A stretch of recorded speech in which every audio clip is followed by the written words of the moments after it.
Dördüncü elete Mulhid Muratxan adlı kişinin cevabiyetinden. Bize tam olduğumunda olsa yeni de bir şüpheye cevap vermekçi. Şüphe Mulhid Muratxan adlı kişinin değil, belki bütün mulhidlerin şüphesi.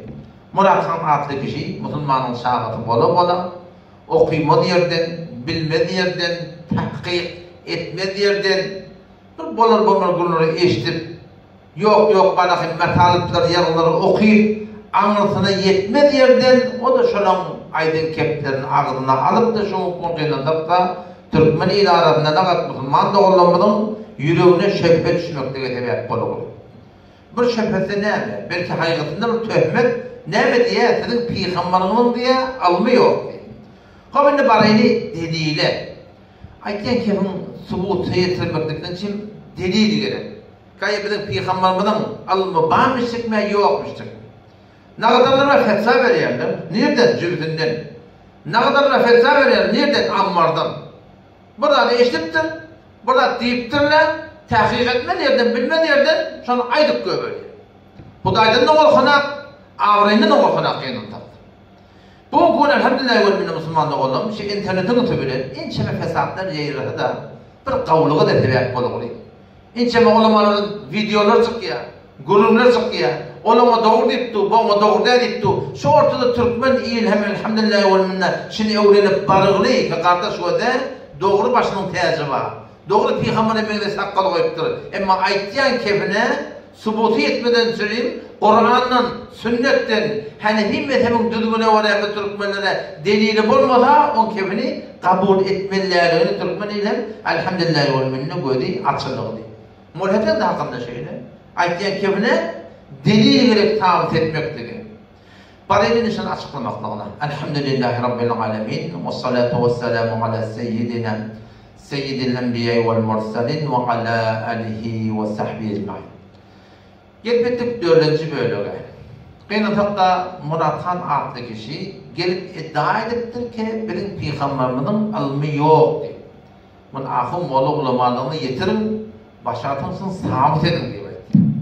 Ne uçasın bir aytyan gurun eşteyta inşallah delil bilen, burhan bilen, hüccet bilen baraylaşım açıklamasına ve aydınlan gurunun doğru değerlerini ve aydınacak gurunun subutu yetirmekliği delil bilen inşallah Teala otururuz.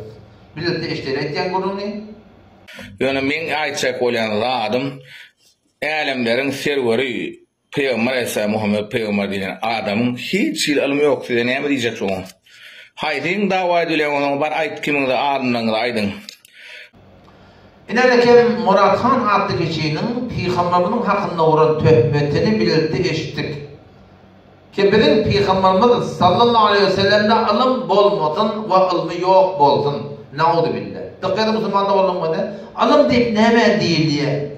İlmin tarifi her mektay zamanida şu zamanın adamlarının yaşayışına göre duygusuna göre, alıp barayan sürgününe göre fark edip başarır diye. Bizim öz Müslümançılık dinimizden alımı din üstad deyip helal ediyor. Elmi din Kur'an-ı hadis-o fıkh, herkes gayretin gerdet habis. Diyanatta alım deyip üstad ediyor. Kur'an düşünmekliğe, hadis düşünmekliğe, o şey ki menbe-i nurdan, halaldan, haramdan, etikattan, amaldan, ahlaktan tamam bütün yaşayışa gerek zatları fıkh edip çıkarmaklığa sana alım değil diye.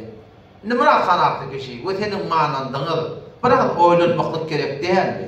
Adaşı Müslümançılıkta, şu din-i İslam'da ki biz adı köpü 2 milyarda orayı erkekten şu dünyada yaşak gelip yer, şu dini ki biz şuna imanımız var, peygamberimizde iman var, o peygamberi ki biz şu dünyaya gelmemizde ne önce, enemden gevuretinden nutfamız kalmadı ne önce, bizim yaşayışımızda destur koyuptur, bizim düzgünümüzde destur koyuptur, dünyaya gelemizden sonra ne etmeli, toyumuz ne yapalım olmalı, yatımız ne yapalım olmalı, maaşatımız ne yapalım olmalı, ahlakımız ne yapalım olmalı, hesabımız ne yapalım olmalı, toyumuz ne yapalım olmalı, şuna böyle şu anda ticaretimiz ne yapalım olmalı, bütün yaşayışta ta sağlaman insanlık göre geliyecek, şu din, diyanet bile destur koyuptur, belki ölümünden sonra da neme yağda gelecekleri orta edip düşündürüp koyuptur, şunu eğer alım değilmeyen olsa, alım neme değil. Bütün yaşayışın desturi, şu dinine bak. Dünya ahiretin hoşluğundan çöreyim, koyulun destur şu dinine bak. Eğer alım deyip şuna dinine teneme değil mi? Şayet de bir deysin, buna Müslümanlığın hakkında deysin. Murat Khan atı bir şey alak adamda ki gönül Müslüman ne? Buradaki kullen madahin İslam'ı inkar edildi, Peygamber'i inkar edildi. Bunları delil etmeli mi? Bunları deme Müslümanlığı oğlum delil etmeli mi? Bir kitap var, az ahenge pap ta ahenge nap diye. Yazılan kitap ortada var, Arapçada da var.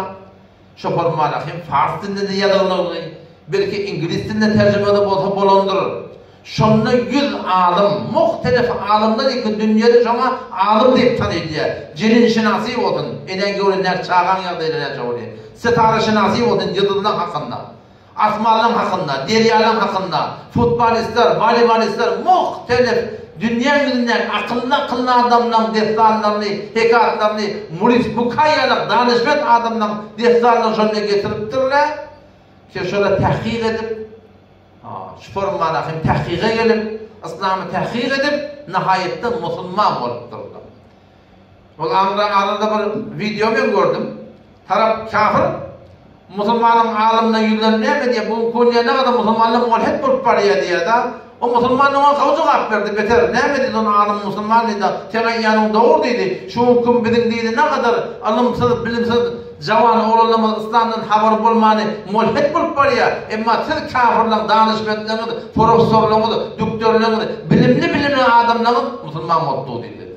Şu hüküm şeyler olur şeyden, Murat Khan'a diğer Jawan oğlanlar, okuyma derden, bilme derden, internet üstünden burada görüptür, burada eşittir, burada ama sonra hödürleptir, görmeni bu da şeylemeye deyip bana tahkik etme derden, adı Müslüman çağırdı, mescidin kaptanına gelen dünyaya gelen Müslüman, şu hüküm tahkik etme derden, kafir olup ya, mulhid olup ya, ama o garbın, batıyın adamları, garbın adamları tahkik edip danışmenler, doktorlardan şu hükümler kim? Müslüman olup ya, hayatında biliyor musun?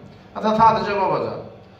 Ol kitap tapmak kıyım olsa, sizin dilinde yok olsa, az ahengi pap, ta ahengi nap, yani 100 tane danışmen, profesör, doktor falanlar, Müslüman olanlar okuyup bilmeyecek olsa ama sadece yani Google hanımını search edin, Google'den search edin ama.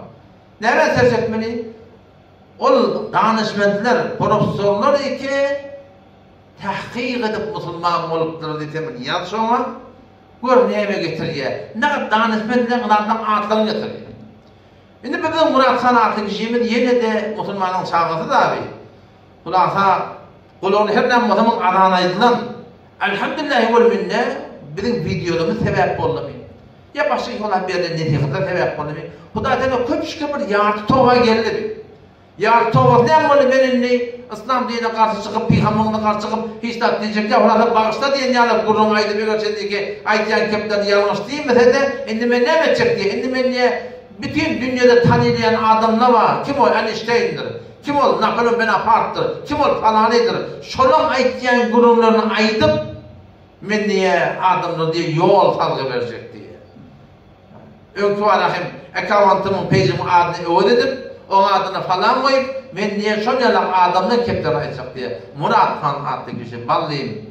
Vakt ben sana Müslümanlığı onu ilk başarsanız da. Ki belki bana sen Müslüman mı oldun? Sen bilmediği yerde Müslümansızdan çıkıyor oldu. Feyneleken başının tezine döneyim, Peygamber'e meyve çok hakkı koyup ne kadar pulun üstünden varlakim, pul teşkil veren ahulları görüp, hele bile otursan ahulları görüp, şeriata oraya bol tez tutup veren ahulları görüp, sen İslam dininden yağdı dedi. Sen gel İslam'ı tahkik et, feyneleken Google'den search'te oraya, Einstein, sen Einstein'den bulunmayacak diye, Einstein İslam hakkını ne edip? Napolyon ne ediptir? Teşte bir tahkik etti, o tahkik etmez yerden, bilmediği yerden kıyına takdirden, İslam dininden çıkılı değil, bitterin yol, ağırbaş qav yol kıyına hatta bana ellenmiyor. O bey, fakat bu dünyada hem bu dünyanın yapmadır, hem o dünyanın yapmadır. Murat Khan adlı kişi aydamın gururunu eşleydi, bunda böyle kimden gururmayacak diye. Elhamdülillah vel minne, ummet İslam'ın diyanatına, peygamberine, adamlarını tövbet kurmadan edecekti bir. Yani indi nemeden gururmayacak diye, bize de bir eşleydi. Adamlarımız haşe diye, son yali beyleki hemeleri oyuncu devam edecek. Yani beyleki armı dünyanın dinin gayri armılar oyuncu solo yadılan adamlar da peydal, maslahatlar peydali, yörülüler peydali, yollar sıtbeleyen ulul alımlar, Aristoteles'iydi, yani Confucius, Einstein, ol beyleki kisel ulmahil Napolyon yani ken Rus alınları beyleki Avrupa'nın bütün adamlarda şu zatla propaganda edip adamlar doğru yol almak hakkında ne ediyorum ne ediyorsun ne iş işemel hakkında ki ne yaşamalı ne sağlık suatlar hakkında ulu nemeli alpacak şu akavunumda ne tip adı yuttuyanlar hayat aşığı deyip soruyor demelerden gidecek din meseleleri boyunca paka koyulur etmesek yok diyor men adamlarımız hayse diye men bağışan adamlar hemen sağ olun patpiske edenler etmedikleri hemen de goğunda degen oldum neme eden oldum neme koyun oldum yalnız sada ettim deyip diyem yok hemen bağışlamalı iki goğunda degenimiz duadır sonra adamlar inni kepleşkimiz ona devam edecek hemen sağ olun. İlerken Murat Han adlı kişinin bu böyle kurduğunu ne bilir değiştik. Murat Han adlı kişi tamam. O tamam mezci Müslümanın çağalarına ki Müslümansızda olup kıynantakta bir neçe adı ahunun, adı mollan, adı işanın bolur olmadı amalından, ahlakından, bir hürmetçiliğinden, etkiyen bolumsuzluklarından İslam dininden yedi olurtursunuz. Gelin kardeş iyi de olur. Kur'an'ı ödünde okuyun, ödünde tahkik edin. Peygamberin yaşayışını ödünde okuyun, ödünde tahkik edin. İlerken şu böyle kurduğun zamanla inçeme kafirlerin, danışmetlerinin, profesörlerinin, doktorlarının aydan keplerine edip vereyin. Ki şöyle tahkik edip İslam hakkını ne ediptirler? O da tahkik etmez yerden Müslümanın çağatı bulup, mescidin düğününe dünyaya gelip, bir nesliğine bulunmaz amalları direktli, Müslümansızdan yüde olup yardım ediyor. İlerken Mesihi Yargıcı Can Diven Port diye kitabından tercüme, Farsi'de tercüme boluğunu. Kitabının adını uzun taksir ve Pişkayı Muhammed ve Kur'an'ı, İslami, Peygamber'in yaşayışını tahkik edip şeyde bir avadın kitap edip çıkarttırıyor. Gidin şunu okuyup görün. Washington Irving diye Yargıcı, İspanya'da Amerika'nın konsollarının biri. Şu doğrultuda kitabını ne diye Kur'an-ı Kerim'den hemmeti diyeceğim pohta, gayim, akıl pıkırın üstünden yalanlar diye. Bunu öyle etikadı ne oraya diye ki şeyini bir daha diye. Karl Marx diye. Kitabın adı ne mi? Muhammed ande ulemayel mağgarb diye. 101. sefeden ne mi diye. O Muhammed deyip duran adamı diye aleyhisselam. Onu fakat bir ulukon adam diye tanılmalı. Belki şu peygamberlerin boyun almalı. Yürekten şu peygamber deyip anılmalıdır. Kim aydıp dünyada kim? Garbın kafirinin ve danışmanları aydıp dünyada. Tahkik edip ayıtıyorlar ya. Voltaire Fransevi. Öyle kitabı var. İslam hadisleri Voltaire deyip 53. sefedinde, 28. sefedinde şeyde bir peygamberler uyuyor. Cihan Goşa diye, Kanun Gozar diye, Amrabş akıllı diye, Adaletli Sultan diye, bir takvalı peygamber diye, bir ulukon adamı diye, ki yerin yüzünden bir adam gelip bir işi Amrabş ulukonlukta, kavlukta yerini yetirip adamçılığa peyda vermeli o diye, şonun gördü diye hiç kim bol başarmayacak. Ya Simon Lapassi, Muleccim öldü, Riyazi'dan öldü, Fransevi öldü. İslam dininde ne bediydi bu biliyor musun? Biz itiraf etmeliye, boyun almalıya ki Peygamber deyip, Muhammed deyip, anlayan adamın, Aleyhisselam'ın dininin ortadan gelmekliği diye anır baş bir akıllı, bir anır baş bir duygulu da akla şu diyanatta bağlı diye. Şu tayda bir diye, şu təlimlerine ne bir niyazı diye. Kafir bola tahkik edip şey deyip du, tem Müslümanın çağıdı bolup, tahkik etmedi yerden şey deyip du, bu da edip kalın. Goethe diye, Goethe, danışment.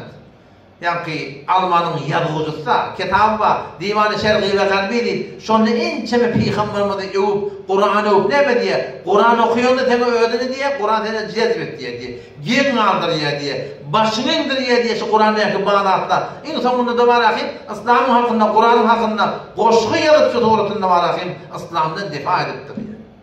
George Bernard Shaw, İrlandi yazıcı, İrlandi, Peygamber'in hakkında ne diye, onu diye, Peygamber'in de diye, alem cihanın insanlarının necat berğucutu bilmeli diye, meni etikadım var deyiptir yani George Bernard Shaw, meni etikadım var, eğer şeyli bir adam şu asırda dünyaya gelse, bütün alem cihanın hem mekicilliklerini solh bilen diye, işte orasında diye, çözürdü diye. İnki aliterin adamı ki yerin yüzüne ayağını koyup durur, o bir dine karşı davet verdi, ahlakı getirdi, şeyde bir iş etti, ağlattı, hiç kim o edin niye edip başladı. Sonra dediğin adam da bildi. Karen Armstrong diyen adam, baksan Renan'a, o da öyle suratında böyle, kafirler arasında bir anamet diyen dinanın biri.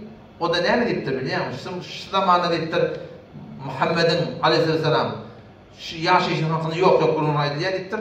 Olar anamet edilmeli diptir. Tahkik edilmeli. Şon yaşayışından diye tanımalı. Ki şon yaşayış hakikatında ültüm var ettir suratında yürek verdi şöyle yaşamakla var layık kadar diptir. Allah temizliğe tevfik versin. Vesselamu aleyküm ve rahmetullahi ve berekatuhu.